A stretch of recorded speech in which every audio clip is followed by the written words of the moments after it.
Hello friends, welcome back to our channel. అందరూ ఎలా ఉన్నారు ఫ్రెండ్స్? నేనైతే చాలా బాగున్నాను. మీరందరూ కూడా చాలా బాగుండాలని ఆ దేవుని మనస్ఫూర్తిగా కోరుకుంటున్నాను. ఈరోజు పూరీలు చేసి అందులోకి చికెన్ గ్రేవీ కర్రీ చేశాను. ఇది మార్నింగ్ టిఫిన్. ఇది చూస్తూ ఒక చిన్న కథ విందాం. కథ అమ్మా నాకు ఈ పెళ్ళి ఇష్టం లేదు. రాసిన వారు వల్లూరి శివప్రసాద్. అమ్మా నాకు ఈ పెళ్ళి ఇష్టం లేదు. ఊర్మిళ మాటలకి కాచాయిని తుల్లిపడింది. అబ్బాయిది మంచి కుటుంబం, బాగా చదువుకున్నాడు, మంచి ఉద్యోగపరుడు, ఆస్తి కూడా బాగానే ఉంది. ఈ పిల్ల ఇంకేమి కావాలని ఈ పెళ్ళి వద్దంటుంది? ఇంకా అందులో ఏ లోపం కనిపిస్తుందో ఈ పిల్లకి? అయినా 3 ఏళ్ళ నుంచి సంబంధాలు చూస్తున్నాము. సరిజోడు కాదనో, పద్ధతైన కుటుంబం కాదనో, సరిగ్గా ఆస్తిపరులు కాదనో, ఏదో ఒక కారణం వల్ల సంబంధాలు వెనక్కి వెళ్ళిపోతున్నాయి. పెళ్ళి ఆలస్యమైన కొద్దీ వయసు మితిమీరిపోతుందనే భయం. తమ కాలంలో అయితే పిల్లలిద్దరూ ఇష్టపడితే చాలు, మిగతావన్నీ పెద్దలే చూసుకునేవాళ్ళు. ఇప్పుడు పిల్లలు ఇలా కాదు. పెద్దల ఇష్టాలకి ఏమాత్రం విలువ ఇవ్వడం లేదు. ఎందుకు ఇష్టం లేదు అడిగింది కాచాయిని. సమాధానం చెప్పలేదు. మరోసారి రెట్టించిన కూతురిని, ఈ కాలం పిల్లలకి మేము చెప్పలేం తల్లి, ఆ చెప్పేదేదో మీ నాన్నగారికి వెళ్ళి చెప్పుకో అంటూ గదిలోంచి బయటికి వెళ్ళిపోయింది కాచాయిని. ఇచ్చిపుచ్చుకోవడం వంటి ఆర్థిక సంబంధాల విషయాల్లో పిల్లలకేం ప్రమేయం లేనట్లు పెద్దలు వ్యవహరించడమే సబబేమో. కట్న కానుకల గురించి మాకేం డిమాండ్లు లేవు. అబ్బాయికి లక్షల్లో జీతం వస్తుంది. మాకున్నది ఒక్కగానొక్కడు. బంధుమిత్రులందరూ పెద్ద బలగమే ఉంది. పెళ్లి ఏర్పాట్లు మాత్రం ఘనంగా ఉండాలి. అతిథి మర్యాదల్లో లోటు ఉండకుండా చూసుకోండి అన్న మగపిల్లవారి మాటలు తన దాకా చేరాయి. ఆ మాటలు వాళ్ళంటే తమ వాళ్ళకి మరింత గౌరవాన్ని కలిగించినట్లు ఊర్మిళ గ్రహించింది. ఊర్మిళకి ఇద్దామనుకున్న ఫ్లాట్ అమ్మితే 60 లక్షల దాకా వస్తుంది. వాళ్ళేమో కట్నం అడగడం లేదు కదా, వచ్చిన డబ్బులతో ఘనంగా పెళ్లి జరిపించేసి మిగిలిందేదో బంగారం కొని పిల్ల ఒంటి మీద వేస్తే సరిపోతుంది అంటూ సులువుగా సమస్యను తేల్చేశాడు తండ్రి. ఆ ప్రస్తావన వింటూనే తన మనసులో రేణుకక్క మెదిలింది. పెద్దమ్మ కూతురు రేణుక అంటే ఊర్మిళకి ఎంతో ప్రాణం. ఇద్దరి మధ్యన 7 ఏళ్ల వయసు తేడా ఉన్నా తన స్నేహం మాత్రం అవరోధం కాలేదు. తోబుట్టువులా వాళ్ళు కలిసిమెలిసి ఉండేవాళ్ళు. ఇద్దరి మధ్య ఎలాంటి అరమకలు లేని ఆత్మీయ సంబంధం ఇప్పటికీ కొనసాగుతూనే ఉన్నాయి. ఈ పెళ్లి సంబంధం గురించి తాను చెప్పగానే రేణుక చాలా ఆనందపడింది. అన్ని విధాల సంబంధం బాగుంది అని మెచ్చుకుంది. అయితే ఆ రోజుల్లో మగ పెళ్లివారు రేణుక సంబంధం గురించి ఎలా మాట్లాడారో ఇప్పుడు వీళ్ళు అలాగే మాట్లాడుతున్నారు. ఆర్థికంగా బాగా కలిగిన కుటుంబం. కోడలు చక్కని చుక్క కావాలని కోరుకుని రేణుక ఉండడంతో పైసా కట్నం అక్కర్లేదని, పెళ్లి మాత్రం తమ స్థాయికి తగ్గట్లు ఘనంగా జరిపించాలని ఊరంతా విశేషంగా చెప్పుకున్నారు. రేణుక ఎంతో అదృష్టవంతురాలని మురిసిపోయారు. పెద్దనాన్న కూడా పెళ్లి ఖర్చుకి ఏమాత్రం వెనకాడలేదు. ఊరంతా పందిరేసి రంగవల్లులు దిద్ది ఎక్కడెక్కడి నుంచో వంట వాళ్ళని, వడ్డన వాళ్ళని, సినీ సెట్టింగ్ల వాళ్ళను అందరినీ తప్పించి అంగరంగ వైభవంగా పెళ్లి జరిపించారు. తెలిసినంతలా ఆ రోజుల్లో అంత గొప్పగా జరిగిన పెళ్లి మరొకటి లేదన్నట్లుగా కథలుగా చెప్పుకున్నారు అందరూ. తను అలాగే అనుకుంది.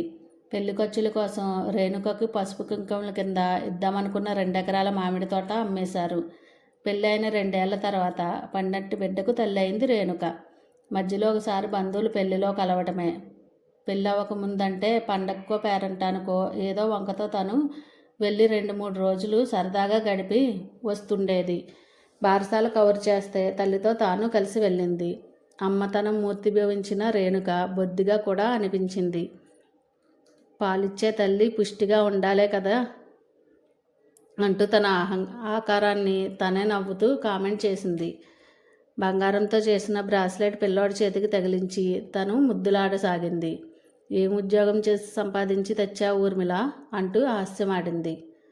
ఈ మాత్రానికి ఉద్యోగమేం చెయ్యాలేంటక్క?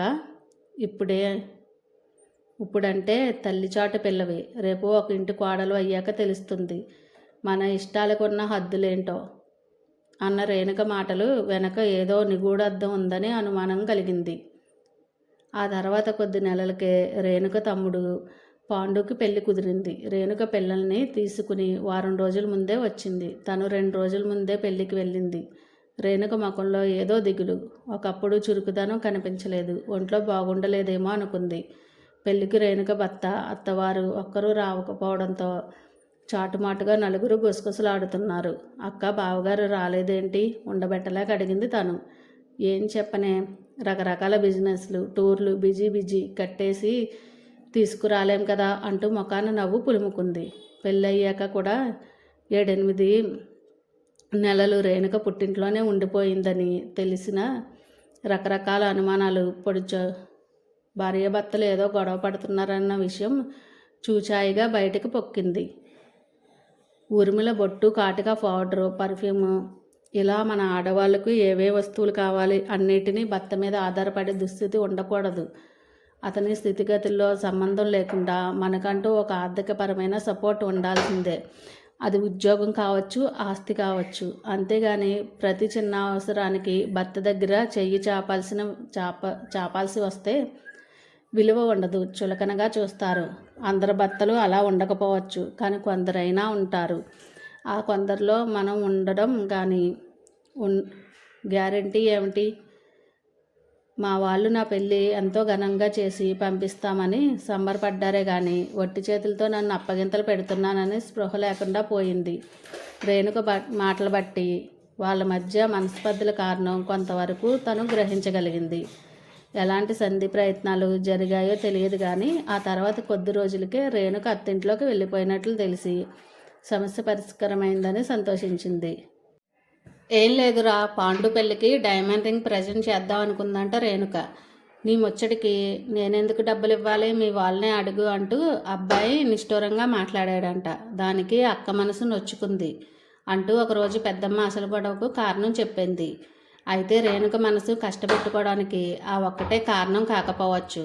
అంతకు పూర్వం అటువంటి గొడవలు ఎన్ని జరిగాయో అనుకుంది తను. ఆ రోజు రేణుక విషయంలో పెద్దనాన్న ఎలా ఆలోచించారో ఇప్పుడు తన విషయంలో అమ్మానాన్నలు అదే విధంగా ఆలోచిస్తున్నారు. పెళ్ళికి ఫంక్షన్ హాలు అద్దె, డెకరేషన్, ఆహ్వాన పత్రికలు, మేళతాళాలు అన్నిటికీ 60 లక్షల దాకా ఖర్చు వేసుకున్నారు. పెళ్ళికి ఇంత హంగు ఆర్భాటం అవసరమా? ఏంటమ్మా, ఈ పెళ్ళి ఇష్టం లేదన్నావంట? తండ్రి మాటలకు ఊర్మిళ ఆలోచనల నుంచి బయటపడింది. అవును నాన్న, ముందు నచ్చాడన్నావు. అవును, నచ్చాడన్నాను. ఇంతలోనే ఏమైంది? నువ్వు సరేనన్నావు కదా అని ఖాయం చేసుకుంది. అబ్బాయి నచ్చడం వరకేనా నా ప్రమేయం? ఆ తర్వాత మీరు మాట్లాడుకున్న విషయాల్లో నా ఇష్టాల పనేమీ లేదా? ఏ విషయాల్లో అమ్మా? ఆచారాలు, పెట్టుబాటులు, ఆర్థిక విషయాలు మేము పెద్దవాళ్ళం మాట్లాడుకునేవి. వాళ్ళేం కట్నాలు కానుకల గురించి గొంతమ్మ కోరికలు కోరలేదు కదా. కాకపోతే పెళ్లి మాత్రం గొప్పగా జరిపించమన్నారు. సానుకూలంగా మాట్లాడింది తల్లి. అవును, అందులో తప్పేముంది? పెళ్లి తమ స్థాయికి తగ్గట్లు జరగాలన్నారు. అలాగే చేస్తామన్నాం. అంత ఘనంగా చేయడానికి అవసరమైనంత డబ్బు మన దగ్గర ఉండాలిగా. నిజమే, లేదు.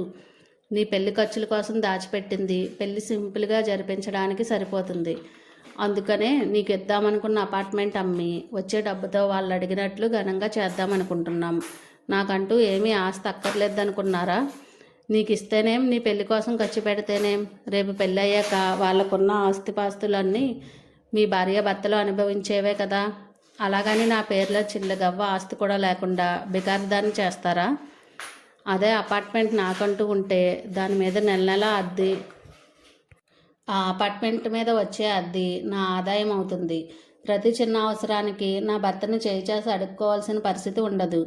మీ అమ్మ నాన్న నీది నాది అనుకుంటూ ఇంతకాలం బతకలేదమ్మా.